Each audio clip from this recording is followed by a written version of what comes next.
Yeah, starting lineup's probably written in permanent marker at this point. No, I wish. I wish. And it's kind of, I mean, spring for us is all fundamentals. Trying to just establish what we do, how we operate, how we do things. Um, I think it's safe to say that you have a guy like a Logan Parr or PJ Williams, like those guys are really got to do something bad for them to mess it up. And then I think you got a cluster of a lot of other guys who it's like they could start, they should start. It's just continue to develop those things, and then you have the new guys with Addison Nichols and Josh Bates, and as far as talking about guys potentially could be starters for us, like those guys have impressed and done some good stuff. So I think we're at a spot where you have I don't know, up to 8-9 guys who potentially could be that guy, and then you have a guy like Zion Nelson who has been injured, is trending in the right direction weight room wise. That I know that if he comes back and is what he was for us a few years ago, then he's pretty good too. So just trying to figure out who can do what, how pieces work together. When you take a guy like PJ can play a lot of positions. He's big and powerful enough where he can play inside. He's long and athletic enough to where he could be a good tackle. Addison Nichols and Josh Bates have both played center and guard reps in practice right now. Logan Parr is probably going to be our left guard. But I think through that Savion Byrd, you saw him start a game at guard last year. You saw him start the majority of the year at left tackle. He's done a solid job at left tackle right now. So I just think right now, more than anything, let's just establish our identity, how we want to do things, how we want to operate. Let's clean up our fundamentals and techniques, and not really stress about what that starting lineup looks right now.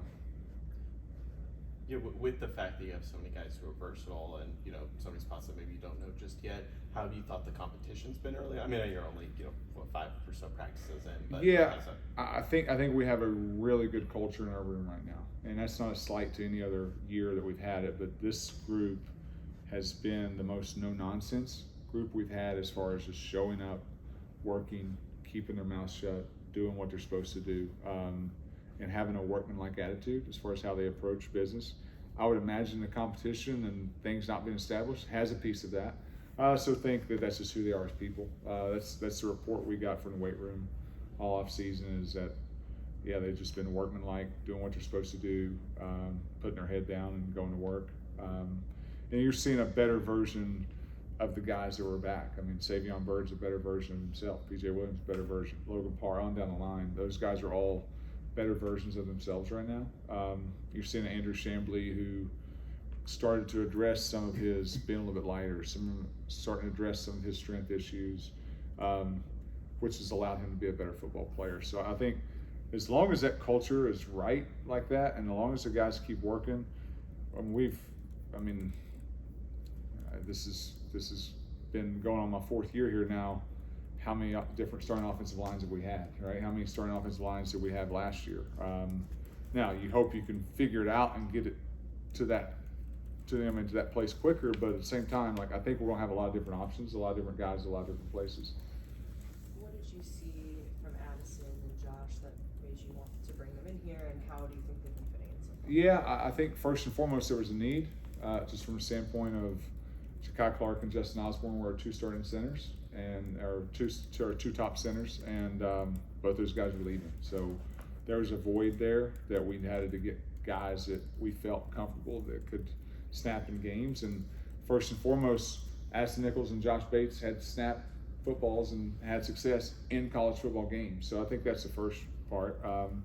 Both of those guys came from SEC programs, which SEC is not the end-all be-all, but you do know it's a good level of competition. So you're seeing those guys actually do it on film, which to me it's a stock that there's a lot more comfortable buying that stock when you know it's performed before in the past. So I think first and foremost is that, and I think once you have the introductions, you talk to who they are as people, they're both first and foremost great human beings.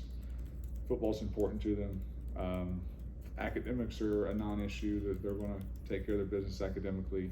So first and foremost, distractions are gone, and then they're both talented, good football players. And like today, like Logan got banged up a little bit, and it's nothing serious, but we just want to take care of him. So we kind of backed Logan off of practice, and Bates is like, I'll go play guard, and Bates and Nichols are playing together at center and guard. So that's who they are. If it would have been the other way around, and it would have been Bates' day to be the center, Addison would have been like, well, I'll go play guard. Like, so they're both competitive guys who are good people who want to go play. But I think first and foremost, they feel the need, and they had done it on film. Logan was talking about, trusting his shoulder more, year plus removed from surgery and being more of a leader, is, one of the most veteran guys on the O-line. What do you see from him and his, readiness to do both of those things, both the physical and kind of mental side of it? Yeah, well, I think we go back and talked about how the culture of the room is pretty strong, and probably it's a direct reflection of Logan. Just from a standpoint of, here's a guy who's probably the most decorated guy in the room right now, that's returning, that is working on his second master's degree. He's playing well in the field. He's about to get 3 degrees. He does everything the right way. So if you're a young guy coming up, or a guy that's trying to earn a starting spot, and you're like, man, I don't have to do this or do that, it's like, well, one of the top guys in our room, who's the leader of the room, does everything the right way. So why wouldn't you? So I think he kind of sets a tone with that. He's not overly verbal, but guys listen to him, and he does have the green light, and I think he feels like he has a green light to be able to do that, and has, even though it's out of his comfort zone a little bit, has spoken up and done a nice job with that so far. So I think he's done a nice job. And the other thing with Logan is, so I was thinking, I was like, okay, he's like the last of the COVID guys. He's coming back for his 6th year, and I'm like, he's played a lot of football. I don't know how much spring ball we're going to go through. And I go back and I'm like, okay, last spring he missed with his shoulder. Spring before that he missed because he's transferred from Texas. I'm like, well, he hasn't done spring ball in 3 years. So we'll give Logan a little bit of spring ball to get him going. But Logan's been great. Logan's been Logan. He's just steady, the same guy every day. And as a coach, that's what you want. Logan's easy to coach. Those are easy. Do you notice, with his second master's program, he's around a little bit more, able to do some different things because it's a little different than the crazy finance degree? So he was in Cox the first year, and he was swamped pretty good.